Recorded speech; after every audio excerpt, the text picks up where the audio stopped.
The average CEO reads over 52 books a year. Warren Buffett reads every single day. And a lot of the millionaires and billionaires read very, very often. So what is it about books that has helped people achieve such massive success? And I found it out by reading these 5 books that ended up helping me make over $1 million by the age of 21. Now, firstly, in high school, primary school, college, and university, they fed us these books that we didn't want to read. And what happened with most of us is that we ended up getting put off books. But turns out when you read the right books, you can fast track your life by a decade or even more, because you are consuming knowledge and information from people who have done what you want to do and have gone through lessons, trials, hurdles, obstacles, challenges that they are trying to teach you to avoid. And when I found out how powerful it is to read books and gain the information and knowledge to further help my life, I then went up and picked a couple of books. And these few books went on to change my entire life and has led me to making over $1 million by the age of 21. Now, the first book is Think and Grow Rich. Think and Grow Rich opened up my mind to what is truly possible out there and how to think for success. The way that we've been grown up and conditioned, we are actually not using our brains to actually think for success, to think for wealth. We're oftentimes thinking about scarcity stuff that the media or our teachers push down us, or we're thinking the wrong way.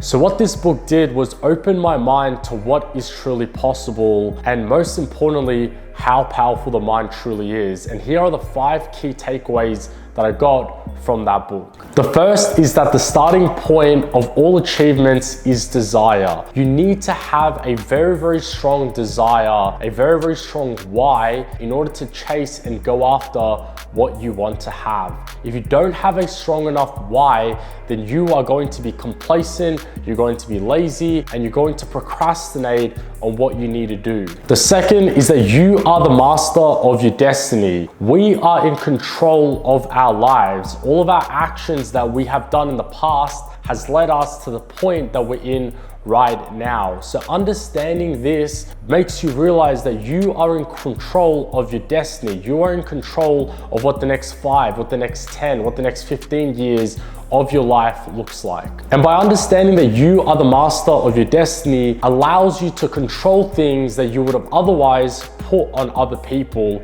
and blamed or made excuses of. The third is how powerful manifestation is and the law of attraction. Writing down exactly what you want to achieve down to the T is very, very important, because when you're writing this down, you're constantly programming your mind and reminding yourself over and over and over again that that is what you have or want to achieve, and it's going to steer you and keep you focused on what you need to do that day. You see, I have sticky notes plastered all over my bathroom and all over my bedroom, and on my notebook, my first page is all the goals and what I want to achieve. And reading that out every single morning and every single night and visualizing it allows me to stay focused on exactly what I need to do in order to get there. And this leads me on to takeaway number 4. Set a definite goal on exactly what you want to achieve and watch how the world or the universe slowly puts things into place for you to achieve that. And number 5 is that success will often come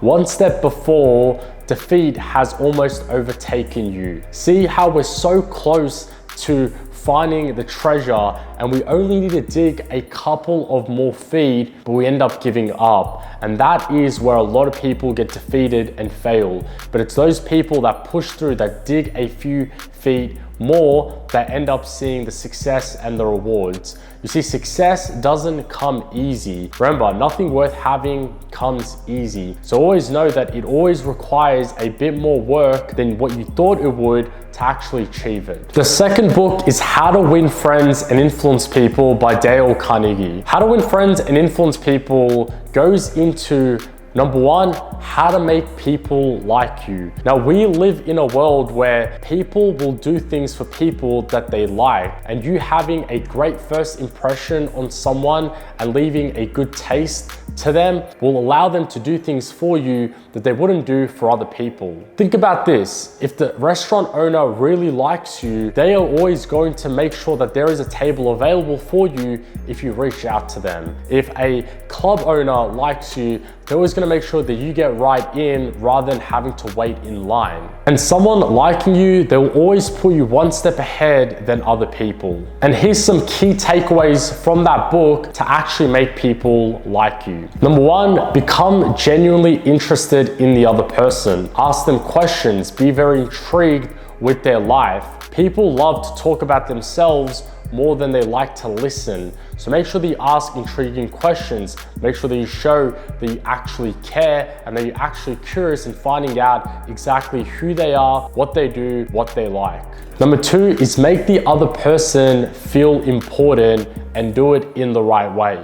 Most importantly, what I got out of the book, and mainly just be a good person, smile, always remember that person's name, make them feel important, listen to them, be curious about their life, and watch how the relationship becomes even better. And as the quote goes, it's not about who knows you, it's about who likes you, because someone who likes you will do things for you that they wouldn't for other people. The third book is Atomic Habits. Now, Atomic Habits showed me how much time that we really waste in our life. There's so much time that goes into all these unimportant tasks or these little things that we do on a day-to-day basis that adds up quite a lot. It also showed how to free up a lot of things in order to make space for what work that is actually important. And here's some stuff that I learned from the book Atomic Habits. Number one is to remove all distractions. So in the kitchen, I do not have any side of junk food, food that's not good for me, and I keep on display the food that is good for me,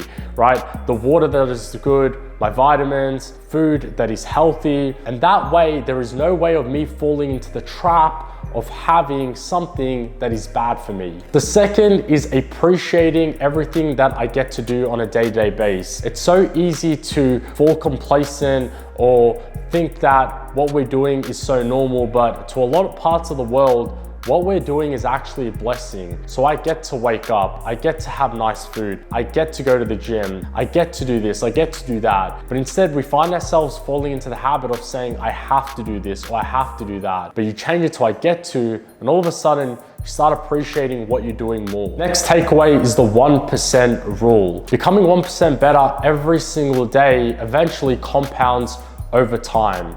You see, making incremental changes every single day, we might not see the results right then and there, but we have to trust that we are going to see the result in a couple of months or even a year or two time. We live in such an instant gratification world with dopamine getting hit everywhere that delaying gratification is a very, very important role in achieving massive success. So understanding the power of the 1% rule allows you to achieve massive success in your life. And that leads me on to tracking habits. Tracking your habits is a great way to trust the process of you doing those incremental changes every single day. You see, I'm going to the gym and my goal is to get an amazing physique. And I'm probably going to achieve this in 6 to 8 months time, even maybe a bit longer. But tracking my habits every single day, such as tracking my weight, taking photos of my body, allows me to trust the process that I'm getting better every single day. And a lot of people, they get discouraged because after a week or two, they don't see such crazy changes and they give up. But tracking this habit of looking at my weight every single day, looking at my photos every single day that I take and comparing them to a week or two ago allows me to stay on the path of becoming better and ultimately what I want my physique to end up being. And then this leads to identity-based habits. So rather than me looking at the paper and seeing that I want to be 70 kilos and I want to have a six-pack and muscles, I'm visualizing the person that I'm trying to become, and that is what I am putting in my mind rather than the goals, because the person that I'm going to become when I achieve all of that is much better than just looking at the piece of paper itself. Book number 4 is The Subtle Art of Not Giving a Fuck. We always have it in the back of our mind that everyone is watching, or everyone is looking at what we're doing, or everyone is judging what we are doing. But in reality, no one is truly doing that. And a lot of people are held back from their own dreams, their own goals, because they think of what other people are going to think and what they're going to say, which is one of the worst things that people can possibly think about to hold them back from their dreams and goals. And what this book taught me is that no one really cares, and no one is thinking about you the amount that you think people are thinking about you, because people have their own lives to live. They have their own problems that they have to face. Yeah, they might think about you for a minute or two, but an hour goes by, 30 minutes go by, they've completely forgot about you. So instead of thinking about what other people are gonna think about what you're going to do and they're going to judge you, just do what you have to do in order to get yourself to where you wanna get to, because people truly do not care. And as I said, people have their own lives to worry about. Think about this. The Roman emperors ruled the world for a certain amount of time, yet you probably can't name me one person from the Roman emperors. That goes to show that people forget. So when you're sitting at your deathbed at 70 years old, you're going to be sitting there thinking, no one really cared, no one really gave a crap, and I should not have held my dreams and goals back because of that. So make sure you do not make that mistake. And book number 5 is Rich Dad, Poor Dad. Now, Rich Dad, Poor Dad is a very, very popular book in the entrepreneur space, and rightfully so. It teaches a lot about how to view money, how money works, and most importantly, how the world works with business, money, and mindset. And one thing that Rich Dad Poor Dad explained very well is that we do not need to trade our own time to make money. And that is the power of an online business. Running my e-commerce businesses, I do not have to be working 24/7 in order to be making money. I make money whilst I sleep, I make money whilst I'm at a restaurant, I make money whilst I party, and that is because I leverage other people and other people's time, and I leverage online businesses that I do not need to be there. Because we are taught to think that you need to be present in a certain location, or you need to clock in and clock out in order to make money. But in the world of entrepreneurship, you do not need to do that. The next thing that Rich Dad Poor Dad spoke about in his book that I followed for my entire life is to never really work or collect a paycheck from a boss, because that is when your goals and dreams are killed. Now, growing up, I never had a 9-to-5 job. I refused to work a job because that would make me comfortable receiving that paycheck.